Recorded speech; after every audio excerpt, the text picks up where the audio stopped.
asked me what I think about hiding vegetables in their food. And I say, hell yeah. I have a recipe book just for that. And this is by Jerry Seinfeld's wife, actually, Jessica Seinfeld. And it's called Deceptively Delicious. Although I don't like to be deceptive with my food, this is a great idea. She puts purees of sweet potato and pumpkin in foods. She has, she doesn't have, but I know another author who has, it's up here, black bean brownies. You would never know.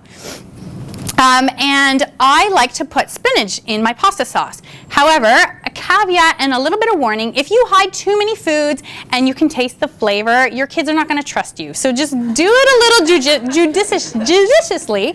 And with I put in my blender the tomato sauce and I put spinach leaves. And it turned a little orange. And so my daughter didn't notice, but my husband said, what did you do with the pasta sauce? I'm like, just eat it, okay? Just the way it looks, just eat it, it tastes the same. And what I'm really into these days is pumpkin puree, not pumpkin pie, but pumpkin puree. And I put this in my pancakes and my waffles, and nobody notices. It's probably the best recipe I've made, and my husband doesn't know, my daughter doesn't know. So you're getting those extra vitamins, those minerals in something that you wouldn't expect.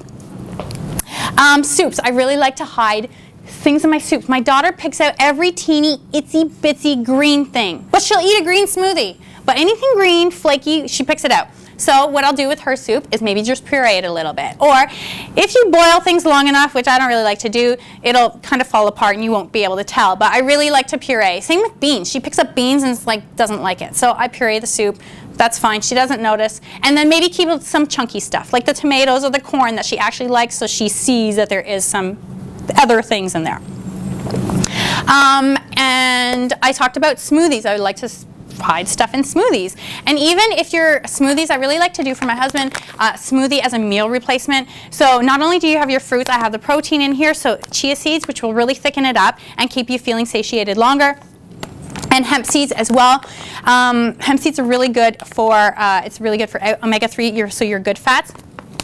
Oh, the other thing I want to point out about the chia seeds, because we did talk about a couple of them. There is, in just 3 tablespoons, 44% of your daily fiber intake, the daily recommended fiber. So if you need a little bit more regularity, this is probably a really good idea.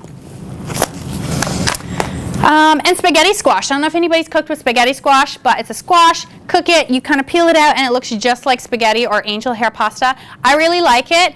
I like to do 50-50 in my pasta. I think my daughter's too old now because she knows, and so she picks it out and is like, what is this? So I can't do that. I can't get away with that with her or my husband, but I like it for myself. So the trick is start early with your kids. If you start, using spaghetti squash instead of the real spaghetti, they're not going to know because you did it so early.